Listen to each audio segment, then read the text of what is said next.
Parents are refusing to teach their kids to share, saying it harms their mental health. This is not only completely wrong, but it's perpetuating old habits. Their first argument is that it's developmentally inappropriate to force kids to share. Here's what the science says. Kids show helping behaviors as early as 12 months old. Like all developmental processes, this can be helped or hindered by a parent's behavior. One of a parent's jobs is to close the knowledge-behavior gap, which is when you know what you want to do or are motivated to do something, but you don't know exactly how to do it. That's why studies show that parents who model sharing, give kids opportunities to practice and encourage it, have kids who share sooner and more. Just because they find it difficult to learn how to share sometimes doesn't mean that it's inappropriate. It just means that learning a skill is hard. Sharing is also one of the things that kickstarts the moral development cycle, which is what turns kids into good people. Deeply connected to the development of empathy, the absence of which is connected to psychopathologies like narcissism. Their second argument is that this teaches kids to ignore their own needs and therefore hurts their mental health. Why then do kids help spontaneously of their own accord?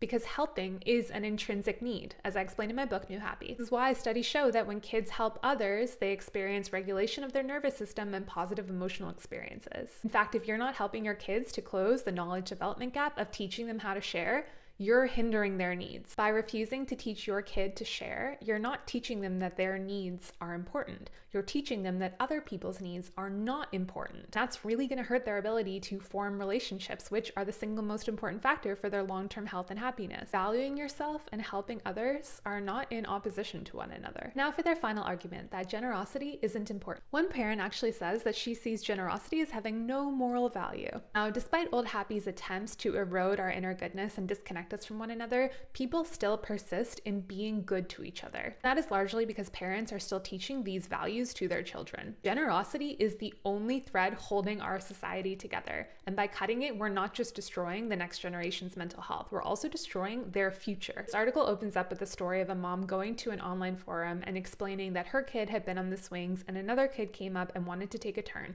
She wanted to know what to tell the other kids so that they would go away. Let me get this straight. This mom has a need for her kid to not be bothered, and that need can only be fulfilled by the child being willing to do something that's inconvenient for them. But she's not willing to teach that same behavior to her own children. The only way that needs are satisfied in our society is by people caring about each other, by people being generous, by people being willing to be inconvenienced to invest in other people's well-being. Have that, we have nothing anymore.